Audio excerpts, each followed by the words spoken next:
Hi everyone. Last time यूरेक्स पढ़ी थी। अब आज फेरम मेटालिकम बहुत ही इजी है याद रखने के लिए। फेरम, यदि फेरम का अर्थ हमें याद हो, फेरम यानी आयरन। सो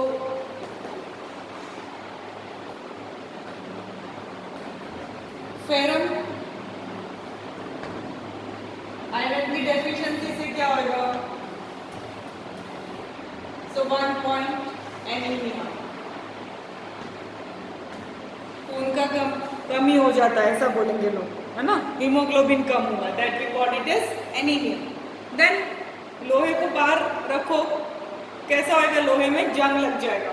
सो कैसा है वो? सेंसिटिव है, किसके लिए? ऑक्सीजन के लिए। So next guiding symptom is sensitivity. So sensitivity दोनों तरीके से, mentally as well as physically, तो शरीर से भी और माइंड से भी, शरीर से भी और माइंड से भी। तो इस तरह से एक कंडीशन है। देन फेरम, फेरम का जो लुक है दैट इज रेडनेस। फेरम में जो लुक है कि जल्दी से लाल लाल दिखता है। अब हमने कहा कि आयरन कम है, जो रेड होता है ब्लडी, चेहरा लाल लाल हो जाना, हाँ, तो दैट इज कॉल्ड प्लेथोरा। जैसे कि प्लेथोरा में एकोनाइट देखते हो, बेलाडोना पढ़ते हो, तो उस तरह से फेरम में भी प्लेथोरा है। लेकिन एक तरफ बताया कि इसमें हीमोग्लोबिन कम है, एनीमिक कंडीशन है। So in plethora we should remember plethora में false plethora. So this is very important. कैसा प्लेथोरा है? फॉल्स। एक्चुअल रेडनेस नहीं है, बट कहीं कहीं पे कंजेशन है और कहीं पे पेलोरनेस है। सो एनीमिया क्या बताएगा? पेलोर। आप कंजंक्टिवा देखेंगे, चेक करेंगे, pallorness is there.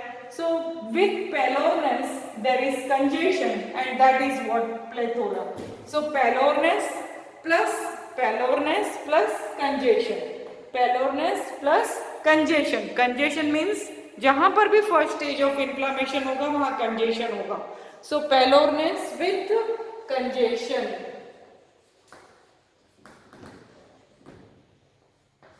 and that gives rise to false plethora. So this is what important point of the ferrum metallicum कि एनीमिक है, पेलोर है, पेलोरनेस के साथ कंजेशन है।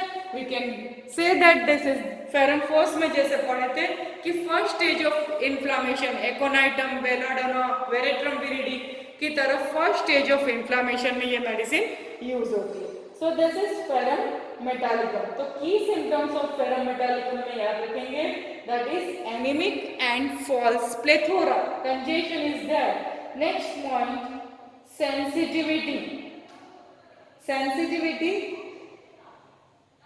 and next point very easy to remember, this is one anemia, second false plethora, third sensitivity, fourth point यदि anaemia है तो कमजोरी लगेगी, सो extreme weakness. So with every short note you can write this concomitant symptom that there is weakness, there is false plethora, there is anemic condition। अब anaemic condition होगा तो चेहरा इधर कहा कि प्लेथोरा है, रेड रेड हो जाएगा, बट उसके साथ पेलोरनेस है, उसके साथ पेलोरनेस है। And what it suggest? False plethora, congestion यानी क्या? Accumulation of blood, stasis of blood, एक रेडनेस, ब्लड का रुकाव होना, ठहराव होना, लाल लाल दिखना। जिस तरह से फोड़ा पहले, जैसे कोई पिंपल भी हुआ तो पहले बिल्कुल लाल है, कोई बॉयल हुआ, फोड़ा फुंसी हुआ तो पहले बिल्कुल रेड होगा। Why red? This is because of blood, this is because of accumulation of blood and that is what it produces congestion. So वो स्टेज है, but actual haemoglobin is less है। सो हमने क्या डिफाइन किया? False plethora. So irregular distribution of blood, pseudo plethora, false plethora, this is important thing. Next point, fifth point याद रखोगे, muscles. जो भी मसल्स है वहां पर रिलैक्सेशन है, जैसे कि कैलकेरिया का, sepia. So whether relaxation of the muscles, relaxation of muscles. So naturally जहाँ पर नर्व मसल्स जो रिलेशन सही नहीं होगा तो वहाँ पे वीकनेस होगी. So that is what the weakness. Anaemic condition भी है, मसल्स रिलैक्सेशन है. So relax and flabby muscles, relax and flabby muscles. Next की सिम्टम ऑफ पैरामेटालिकम,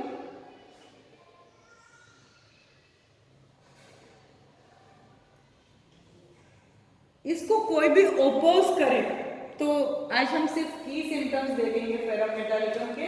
इसको कोई भी ओपोज करे तो इससे सहन नहीं होता है, जैसे कि सेपिया, जैसे कि natrum mur. Least contradiction, least 5 points हो गए, 6 पॉइंट्स.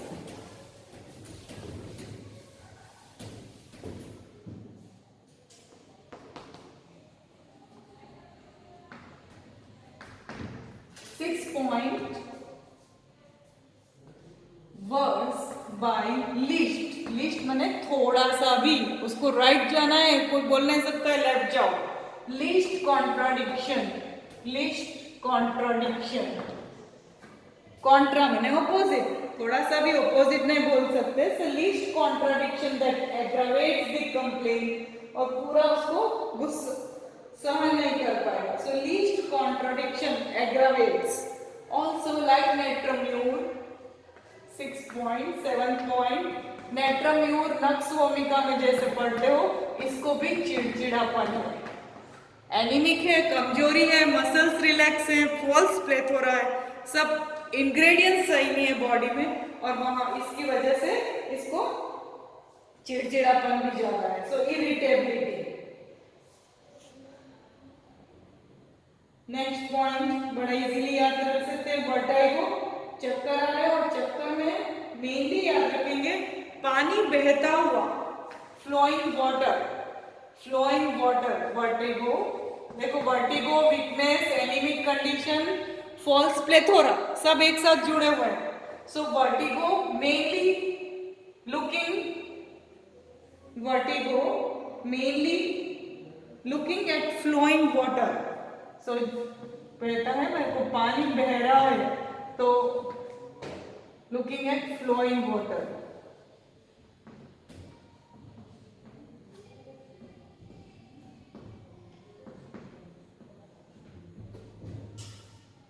सो looking towards flowing water.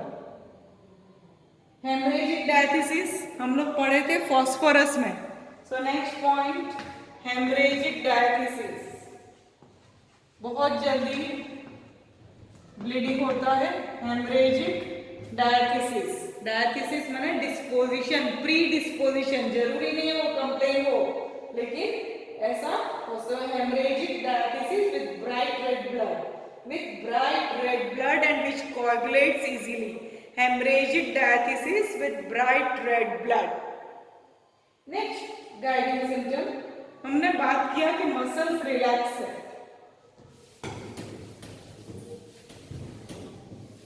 10 point बोला कि मसल्स कैसे हैं, relax, flabby. Relax and flabby muscles, ये हमने आगे पहले देखा.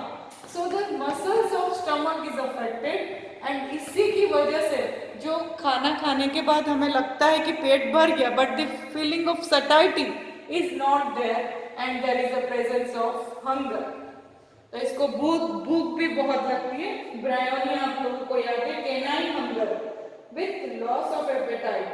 दोनों चीजें हैं, कभी भूख बिल्कुल नहीं लगती है और कभी canine माने satisfy नहीं कर पाए. Canine hunger and alternate with no appetite. Appetite, भूख लगना. So कभी तो बहुत भूख लगती है, कभी बिल्कुल भी भूख नहीं लगती है. Then इसी तरह से जब GI ट्रैक्ट पूरा अफेक्टेड है, उल्टी हो रही है आधी रात को, जैसे ही खाया, whatever the food eaten, पूरी की पूरी it comes out. This is because of relax stomach.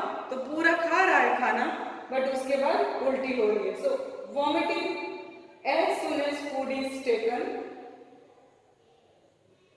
With one effort. एक साथ पूरा उल्टी बाहर आ जाएगा. और उसी तरह से diarrhoea while eating or drinking. Diarrhea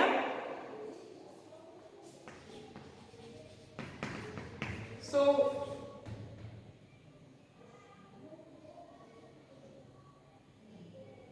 vomiting पूरा एक साथ, vomiting as well as diarrhea. भूख भी बहुत लग रही है, कभी नहीं लग रही है, उल्टी हो रही है जैसे खाना खाया. वर्स ईटिंग, कुछ भी खाना खाया, पानी पिया, ड्रिंकिंग, वर्स ईटिंग और drinking anything that causes vomiting and even diarrhoea. Diarrhoea माने दस्त लगना. So diarrhoea, eating worse by eating and drinking by diarrhoea. So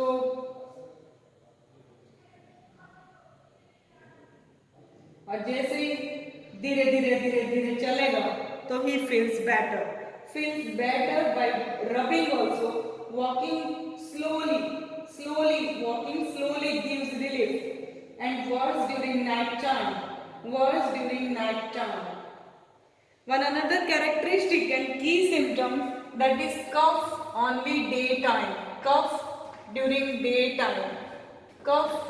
daytime. ये याद रखेंगे फेरम मेटालिकम के लिए. Cough only during daytime. That is euphrasia is another medicine.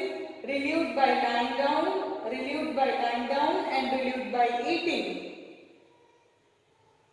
धीरे धीरे चलेगा. अच्छा, इसको डायरिया के साथ कब्जी भी है, कॉन्स्टिपेशन. और कब्जी कैसा है? क्यों? क्योंकि इंटेस्टाइन कैसा है हमने देखा, मसल्स जो है वो रिलैक्स है. सो वहां पर कॉन्स्टिपेशन भी है, डायरिया भी है एंड कॉन्स्टिपेशन भी है. और कॉन्स्टिपेशन में आप याद रखेंगे because of atonicity.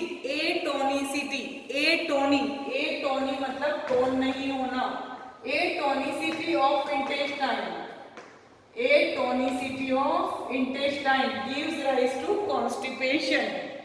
gives rise to constipation.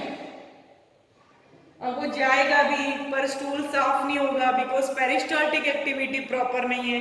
tone of the muscles that is not proper and because of that stool थोड़ा सा पास होगा, थोड़ा नहीं होगा. so is not satisfactory like that of nux vomica. but nux vomica में motor system is affected, central nervous system is affected and because of that there is irregular peristaltic activity, while here in ferrum metallicum there is totally atonicity and because of that there is constipation. So कुछ ये points है. So we will discuss ferrum metallicum in detail tomorrow. One key symptoms or short notes may ask from these medicines. So rest of the thing in the next lecture. Okay, thank you.